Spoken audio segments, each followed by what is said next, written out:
UP startup mission के अंतर्गत आज के इस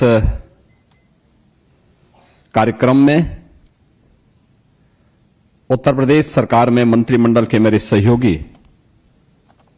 वित्त मंत्री श्री सुरेश कुमार खन्ना जी, प्रदेश सरकार में आईटी एवं इलेक्ट्रॉनिक्स मंत्री श्री सुनील कुमार शर्मा जी, प्रदेश सरकार के एडवाइजर श्री अवनीश अवस्थी जी, अवस्थापना और औद्योगिक विकास के आयुक्त श्री दीपक कुमार जी,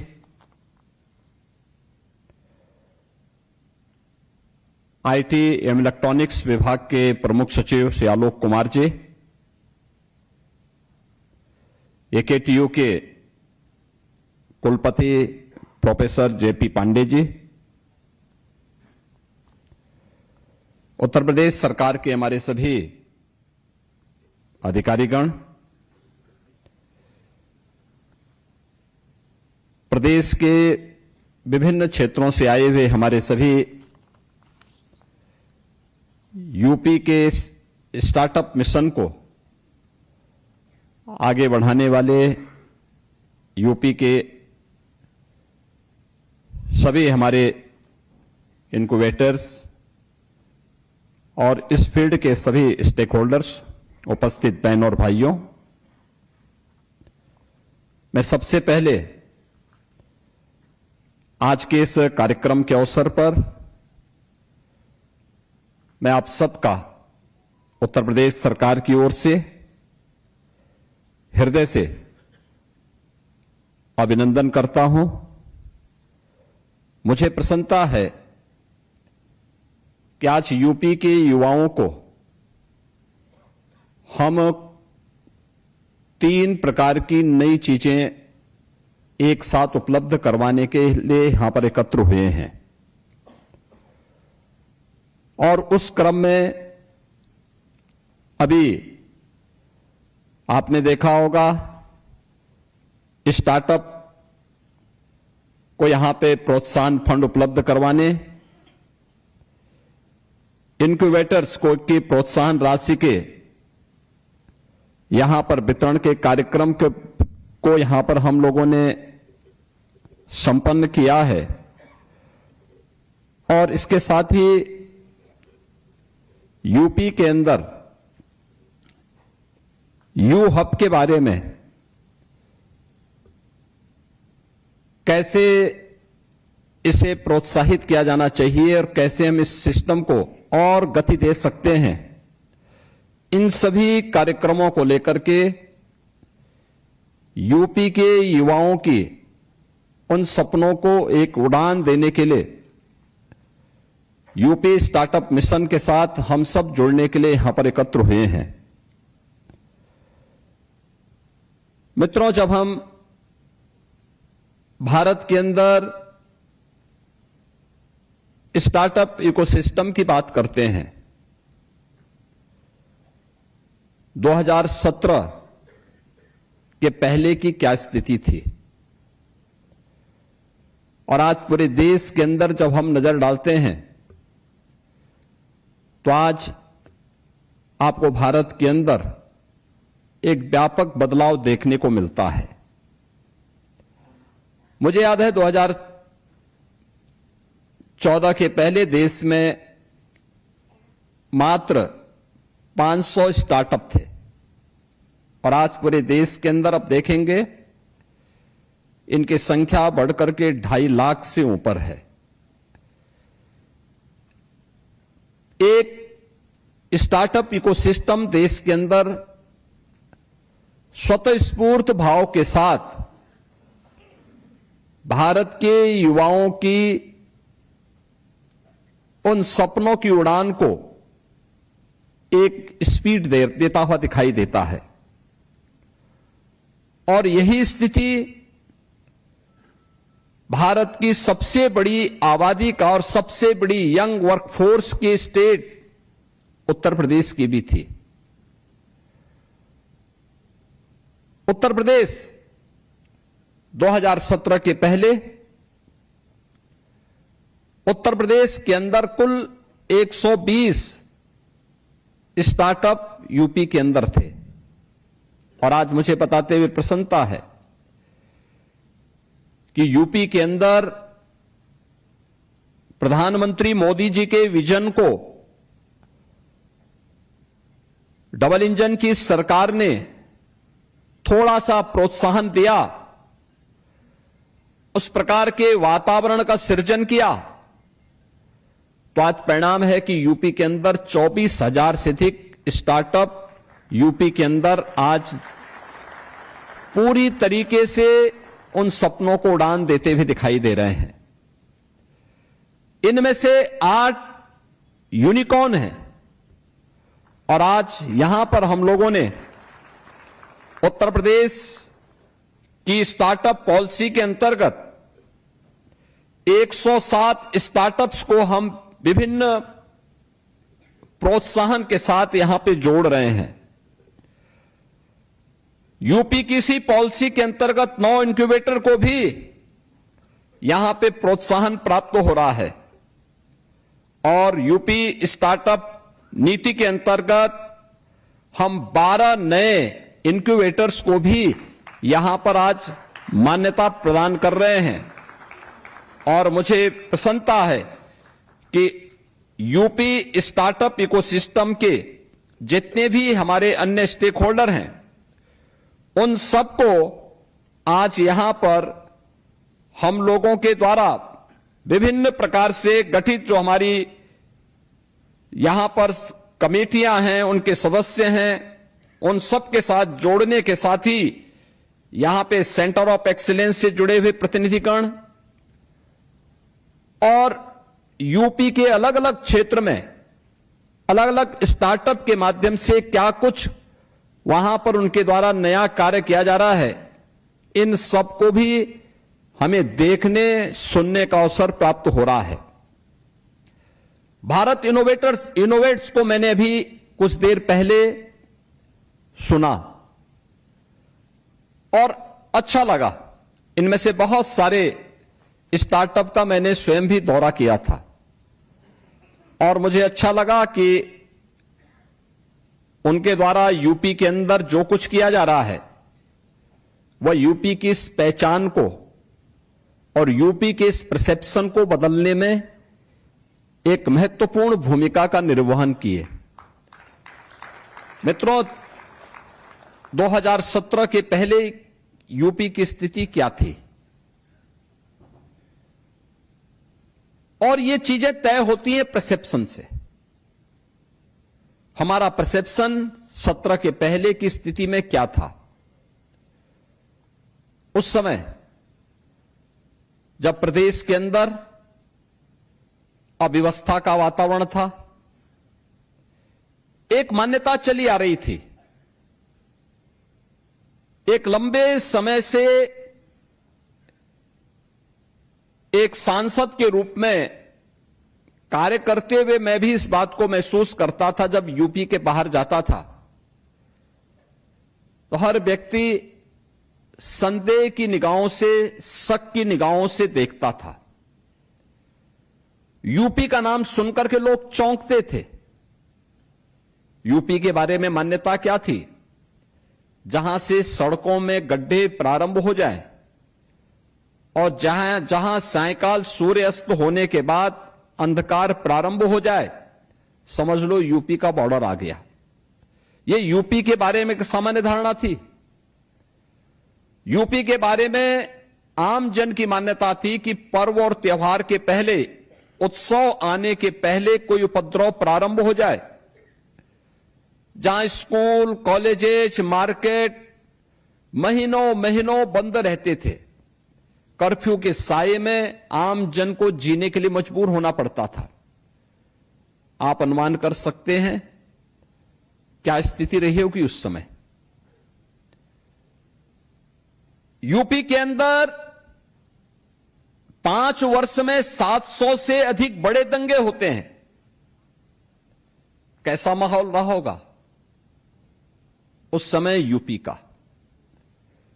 और उन स्थितियों में यूपी के अंदर एम्प्लॉयमेंट की चर्चा करना, इंक्यूबेटर्स की चर्चा करना, एजुकेशन की चर्चा करना, इनोवेशन के बारे में चर्चा करना, यह अपने आप में एक सपना था, एक सपना था। ये सभी चीजें एक दूसरे के साथ जुड़ी हुई हैं, कोई अलग नहीं है। एजुकेशन हो, एम्प्लॉयमेंट हो,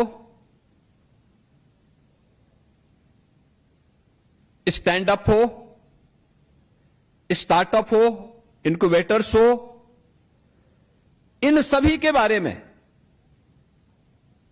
एक इकोसिस्टम तैयार तब होता है जब उस प्रकार के परसेप्शन के साथ आम जन की मानसिकता उसके अनुरूप दिखाई दे। उस प्रकार का वातावरण बनाने के लिए हम मानसिक रूप से तैयार रहें। सरकार उस प्रकार की मानसिकता के साथ चलने वाली हो और पब्लिक का उसके साथ विश्वास जुड़ा हुआ हो। तब न पॉलिसी थी और न ही सरकार की कोई इस प्रकार के अभियान को आगे बढ़ाने की इच्छा शक्ति है। उस समय की स्थितियां यानी बड़ी अजीब से वातावरण में लोग जीने के लिए मजबूर थे। परिणाम क्या था?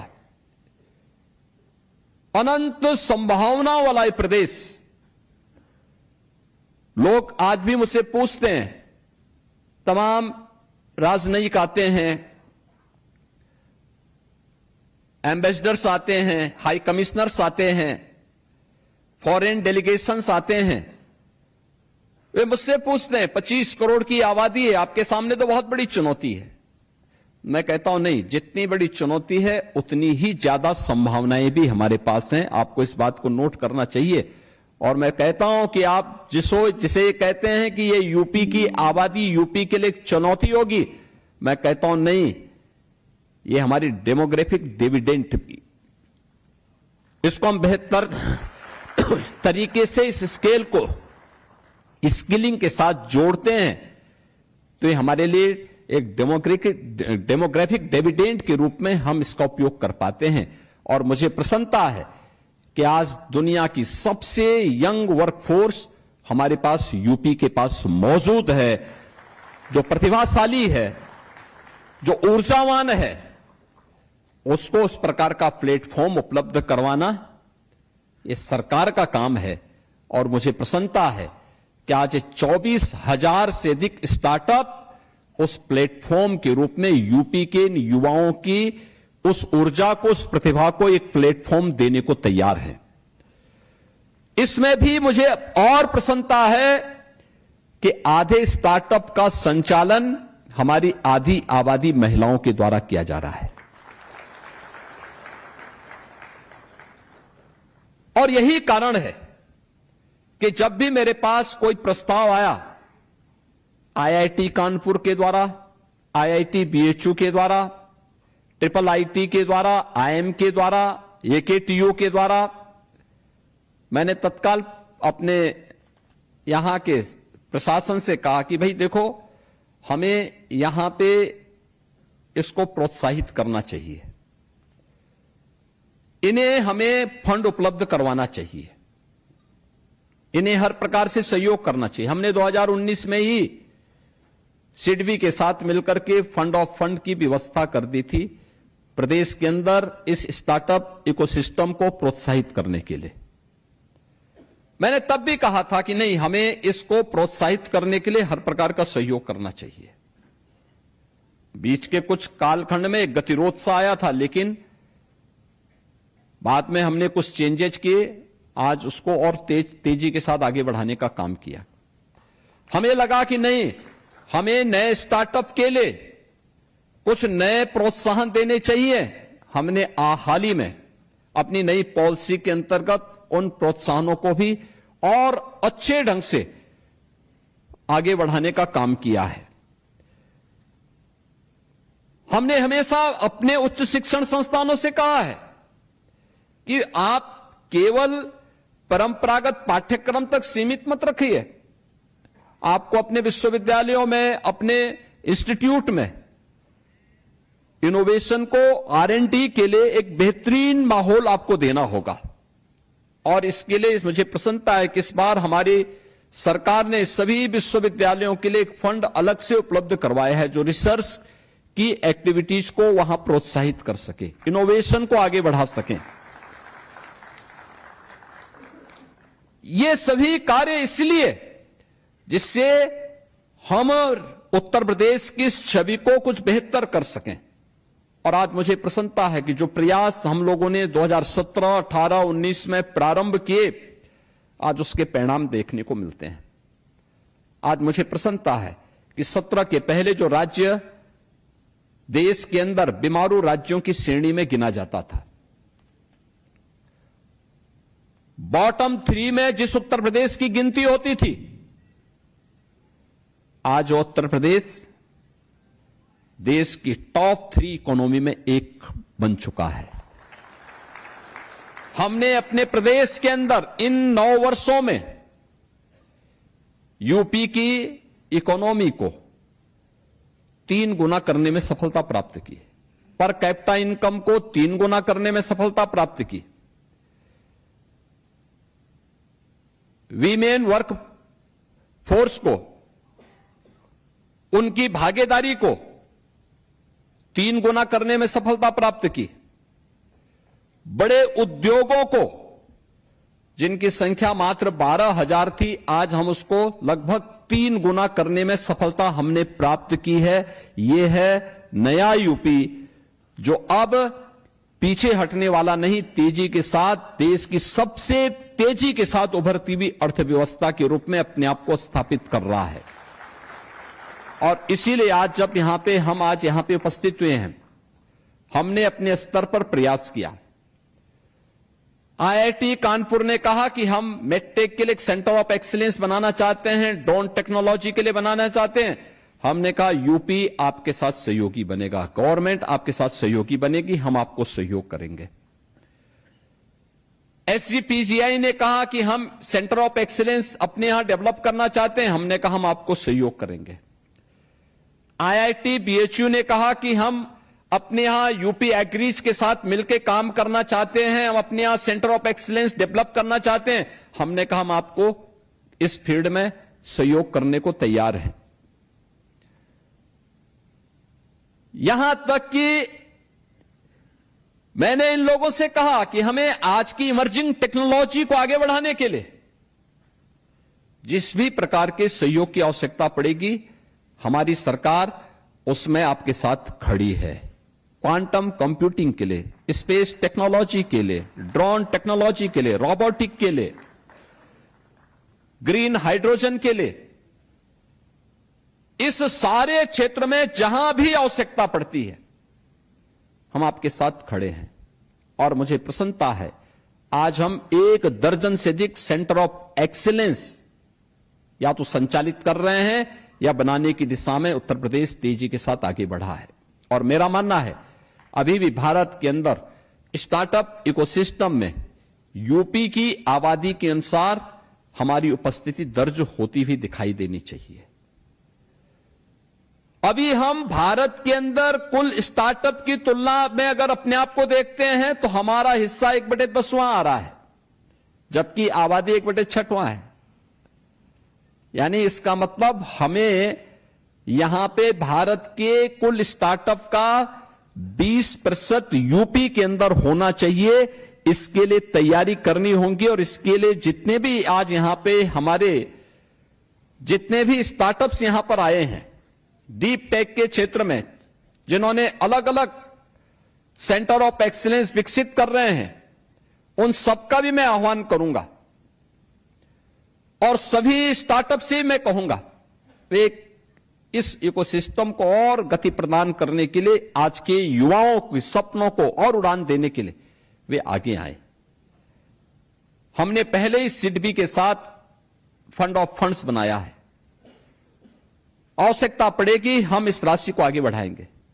आवश्यकता पड़ेगी, हम लीज पे लैंड उपलब्ध करवाने में आपकी मदद करेंगे। आवश्यकता पड़ेगी, हम यहां पे आपको एक प्लग एंड प्ले मॉडल पर आपको स्पेस उपलब्ध करवाने में मदद करेंगे। लेकिन आपको अपने इस स्टार्टअप इकोसिस्टम को आगे बढ़ाने के लिए और गति के साथ आगे बढ़ना होगा। हमारे पास आज के दिन पे लैंड की कमी नहीं है। आज यूपी के अंदर सुरक्षा की कोई समस्या नहीं है। आज यूपी कर्फ्यू और उपद्रव से मुक्त हो चुका है। आज यूपी के अंदर पॉलिसी पैरालिसिस से हम उभर चुके हैं। आज यूपी के अंदर हमारे पास एक समर्पित पॉलिसी है और मैं तो आपको इस बारे में कहूंगा कि जितनी संभावनाएं आपके पास उत्तर प्रदेश के अंदर हैं, अलग अलग फील्ड में, अलग अलग क्षेत्र में, उतनी संभावनाएं आपको देश और दुनिया के अंदर कहीं नहीं प्राप्त होंगी। आप उसको थोड़ा देखने का प्रयास तो करें, उस दिशा में थोड़ा आगे बढ़ने का प्रयास तो करें और यूपी गवर्नमेंट आपके साथ खड़ी होकर के इस पूरे स्टार्टअप इकोसिस्टम को आगे बढ़ाने में हर प्रकार से मदद करने को तैयार है। और इसके लिए आज मुझे प्रसन्नता है कि बहुत दिनों से जो रुकी हुई चीजें थी, आईटी एंड इलेक्ट्रॉनिक्स विभाग ने उसको एक गति दी है और आज उसी का परिणाम है कि हमने यहां पे 107 स्टार्टअप्स को यहां पे उनके इंसेंटिव को वितरण करने का कार्य यहां पे होने जा रहा है। ऐसे ही 9 इनक्यूबेटर्स को हम यहां पे उनके इंसेंटिव को वितरित कर रहे हैं। 12 नए इनक्यूबेटर्स को हम आज यहां पे मान्यता दे रहे हैं और साथ साथ जितने भी हमारे इस इकोसिस्टम के साथ जुड़े हुए स्टेक होल्डर्स हैं, उन सभी की उपस्थिति इस कार्यक्रम को और प्रोत्साहित करती है। मुझे पूरा विश्वास है कि डबल इंजन की इस यूपी सरकार के साथ मिलकर के आप सभी लोग यूपी को एक बेहतरीन प्लेटफॉर्म उपलब्ध करवाने में अपनी मदद कर पाएंगे। मैं इस दिशा में जो भी सहयोग की आवश्यकता पड़ेगी, राज्य सरकार की ओर से आपको पूरा आश्वस्त करता हूं कि उत्तर प्रदेश सरकार आपके साथ कदम से कदम मिला करके यूपी के युवाओं के हित में जो भी कदम आपके उठेंगे उसमें हर प्रकार का प्रोत्साहन देगी। आप सबके इस अभियान के प्रति मेरी मंगल में शुभकामनाएं हैं। आपको मैं रक्षाबंधन की भी बधाई और मंगल में शुभकामनाएं देते हुए आपके इस पूरे प्रयास का अभिनंदन करता हूं। धन्यवाद। जय हिंद।